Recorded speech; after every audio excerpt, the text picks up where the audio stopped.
Hello students, welcome to Navankur Dizzy Lessons। आज हम study करने वाले हैं general English class 10th lesson 7। Chapter का नेम है एंगर। मीन्स क्रोध या गुस्सा।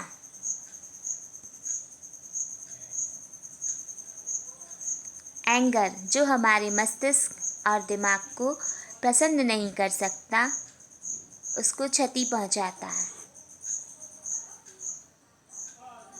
आज हम डिस्कस करने वाले हैं poem anger written by Eliza Cook. Students, इस पोयम में कवि ने बताया है एंगर क्या होता है, कैसा होता है और जब एक व्यक्ति को क्रोध आता है तो वह कैसा दिखाई देता है। आप पिक्चर में देख सकते हैं कि ये गुस्से वाले व्यक्ति का चेहरा कैसे होता है और एक शांत व्यक्ति का, शांत बच्चे का चेहरा कैसा होता है। या हम जानवर को भी देख सकते हैं।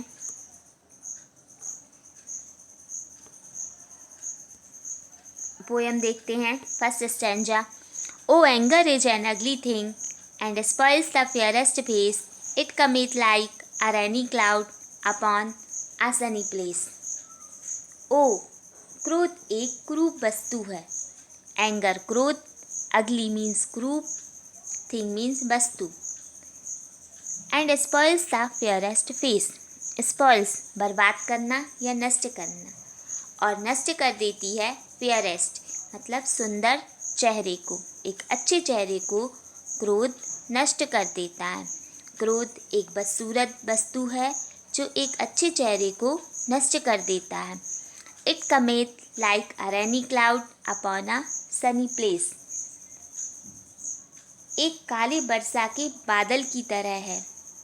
इट कमेट मतलब गुस्सा आता है एक काले वर्षा के बादल की तरह, अपॉन ए सनी प्लेस जहाँ पर धूप हो या धूप से खिले स्थान पर वह वर्षा रूपी बादल की तरह आता है। या हम यह कह सकते हैं जहाँ पर सुखपूर्ण वातावरण हो, सभी अच्छे से हों, प्रसन्न हों और दुख एक बरसाती बादल की तरह आ जाए। और वो दुख कैसे आएगा? क्रोध की वजह से। One angry moment often does what we repent for years. It works the wrong we never make right by sorrow or by tears. एक क्रोधपूर्ण क्षण प्रायः ऐसा करता है। मूवमेंट क्षण, ऑफन प्रायः या कभी कभी, डज मीन्स कार्य, ऐसा करता है वॉट बी रेपेंट फॉर ईयर्स जिसके लिए हम वर्षों पछताते हैं। ईयर्स वर्षों तक पछताते रहते हैं। रेपेंट पछताना। It works the wrong we never make right, उसके द्वारा किया गया गलत कार्य जिसे हम कभी सही नहीं कर सकते। बाय सॉरो और बाय टीयर्स, न दुख से और न ही आंसू बहाकर।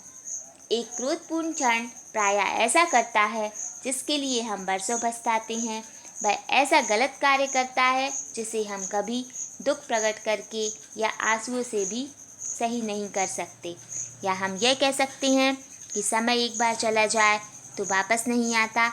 इसी तरह गुस्से का वह क्षण जिसमें हम गलत कार्य कर बैठते हैं, वह भी हमारे आंसुओं से और दुख प्रकट करने से सही नहीं हो सकता। Next. The hand of peace is Frank and warm and soft as ring dove's wing, and he who quells an angry thought is greater than a king. शांति का हाथ, द हैंड ऑफ पीस, शांति का हाथ या शांति का कार्य भी कह सकते हैं। इस फ्रैंक एंड वार्म, फ्रैंक मतलब जो निष्कपट होता है, एंड वार्म और आत्मीयता से युक्त होता है। जो शांतिवान व्यक्ति होते हैं या जिनका शांति का हाथ होता है, वो निष्कपट व आत्मीयता से युक्त होते हैं। एंड और soft S ring dubs wing, और कैसे होते हैं? कोमल होते हैं जैसे फाख्ता या कबूतर के पंखों। मीन्स शांति का हाथ आत्मीयता और निष्कपट से भरा होता है और कबूतर के पंखों के समान मुलायम और कोमल होता है।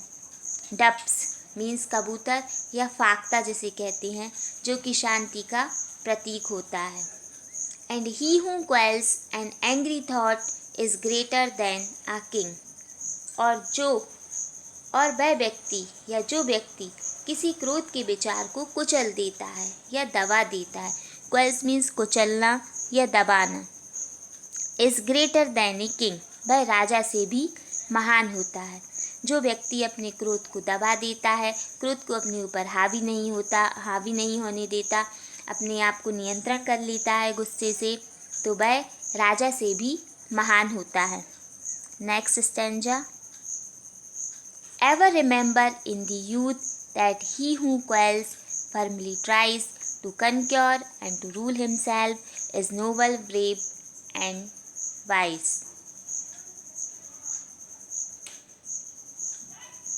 अपनी युवावस्था में हमेशा याद रखो। दी मतलब तुम, यूथ मतलब युवावस्था, रिमेंबर याद रखो।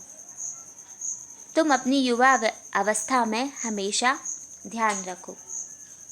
That he who firmly tries, कि जो दृढ़ता से कोशिश करता है, फर्मली मीन्स दृढ़ता से, कठोरता से कोशिश करता है, टू कंक्योर गुस्से को जीतने की या खुद को जीतने की, एंड टू रूल हिमसेल्फ और जो स्वयं पर ही शासन करता है, is noble, brave and wise, वह श्रेष्ठ है, बहादुर है और बुद्धिमान है। मीन्स जो क्रोध के नियंत्रण में ना होकर क्रोध को नियंत्रण करता है, वह नोबल, ब्रेव और वाइज होता है, बुद्धिमान, श्रेष्ठ, बहादुर और बुद्धिमान होता है।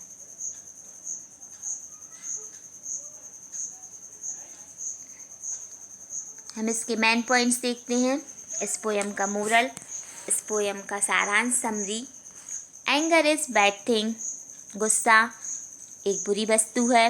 It makes a beautiful face ugly, यह सुंदर चेहरे को बदसूरत बना देता है। We repent after the acts done in anger, हम पछताते हैं यदि हम गुस्से में कोई कार्य करते हैं। The harm caused by anger can never be undone, गुस्से के द्वारा जो भी हमें नुकसान होता है, हम उसकी भरपाई कभी नहीं कर सकते। Peace is better in every respect, मतलब शांत रहना रिस्पेक्ट के बराबर ही है, यदि आप शांति बनाए रखते हैं, क्रोध नहीं करते हैं। One who overcomes anger is greater than a king, और जो भी व्यक्ति अपने क्रोध को नियंत्रण कर लेता है, क्रोध से बाहर आ जाता है, वह राजा से भी महान होता है। A young man who keeps his anger under control is noble, brave and wise, और जो व्यक्ति अपने क्रोध को नियंत्रण में कर लेता है, वह नोबल, ब्रेव एंड वाइज होता है, श्रेष्ठ, बहादुर और बुद्धिमान होता है। तो ये इस पोयम के मेन पॉइंट्स थे। क्वेश्चन आंसर देखते हैं। क्वेश्चन आंसर हमें 1 और 2 लाइन्स में देना है। शॉर्ट आंसर है, how does the poet describe anger in the first stanza, means first stanza में कवि ने एंगर को कैसे डिस्क्राइब किया है। तो फर्स्ट स्टैंजा में कवि ने बताया है, the poet describes anger as an ugly thing, कवि ने बताया है कि गुस्सा एक बुरी वस्तु है। स्पॉइल्स द फेयरेस्ट फेस, यह बर्बाद कर देता है सुंदर चेहरे को। एस स्नैचेस मतलब छीनना और छीन लेता है सनशाइन ऑफ द सन, और सूर्य की रोशनी को, मीन्स काले बादल सूर्य के सामने आ जाते हैं तो वह सूर्य की रोशनी को छीन लेता है। Who is greater than a king, second question है, राजा से भी महान कौन है, तो राजा से भी महान कौन है। Who calls an angry thought, जो दबा देता है अपने गुस्से वाले विचारों को, वह राजा से भी महान है।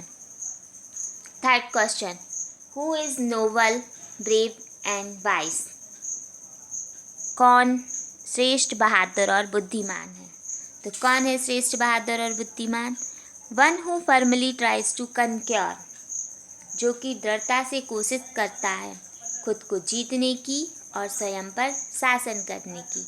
एंड रूल हिमसेल्फ मीन्स जो क्रोध के नियंत्रण में नहीं होता है, वह श्रेष्ठ, बहादुर और बुद्धिमान है। Describe anger in your own words. गुस्से को अपने शब्दों में व्यक्त करो। तो anger is the root cause of destruction, मतलब विनाश की जड़ क्या है? गुस्सा। इट स्नैचेस, गुस्सा छीन लेता है, द पीस ऑफ माइंड, हमारी मानसिक शांति को, एंड चार्म ऑफ फेस, हमारी फेस के ग्लो को, हमारे फेस के चार्म को। पोएम के शॉर्ट आंसर हैं। नेक्स्ट आंसर देखते हैं हम, क्वेश्चन एंड आंसर आगे के। गिव 3 कैरेक्टरिस्टिक ऑफ पीस, शांति की 3 विशेषताएं बताइए। तो पीस गिव्स, शांति प्रदान करती है, देती है करेज, साहस, विजडम बुद्धि, एंड जॉय ऑफ माइंड, और मस्तिष्क का आनंद। लॉन्ग आंसर्स देखते हैं अब। Answer the long type following questions.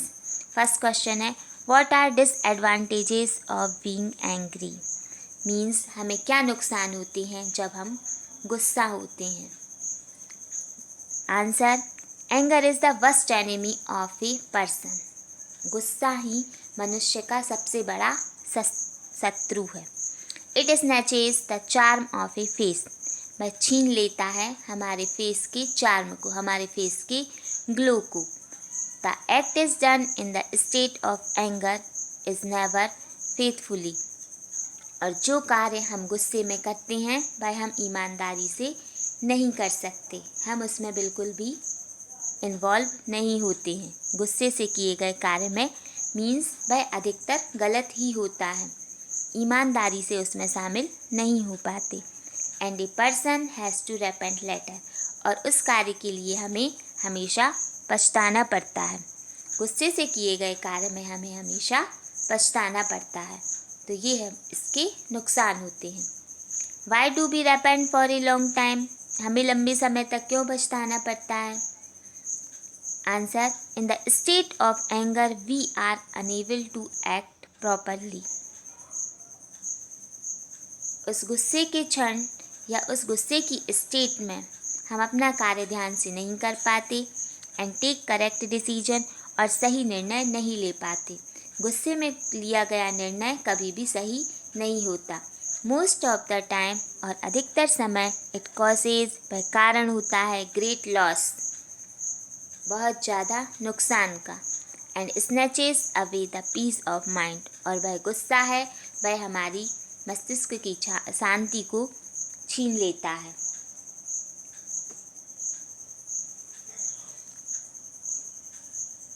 तो इस पोएम से हमने क्या जाना? Anger is a bad thing, it snatches away the charm of face. तो आप देख सकते हैं इस बच्चे की पिक्चर को, जो कि बहुत सुंदर है, लेकिन गुस्से ने इसके फेस के चार्म को छीन लिया है। The act done in the state of anger are always repented. The harm caused can never be undone. The poet says that a young man who keeps his temper calm is noble, brave and wise. तो हम गुस्से वाले बच्चे का चेहरा देख सकते हैं। हम देखते हैं कि जो एक बच्चा मुस्कुराता है, हंसता है, वह कैसे दिखाई देता है। तो गुस्सा हमारे फेस के चार्म को छीन लेता है और हम कुरूप दिखाई देते हैं। तो अब आप समझ गए होंगे, anger is very harmful for human beings. Swearing, abusing and scolding are some bad habits that affect us bitterly. तो आप कोशिश कीजिए कि आप गुस्से को कैसे जीत सकते हैं। और आप देखिए, ईरान की इस 4 साल की लड़की जिसका नाम अनाहिता है, इस बच्ची की मुस्कान को दुनिया की सबसे खूबसूरत मुस्कान घोषित किया गया है। तो इसी तरह आप भी मुस्कुराते रहिए, स्वस्थ रहिए, और इसी कामना के साथ थैंक यू वेरी मच।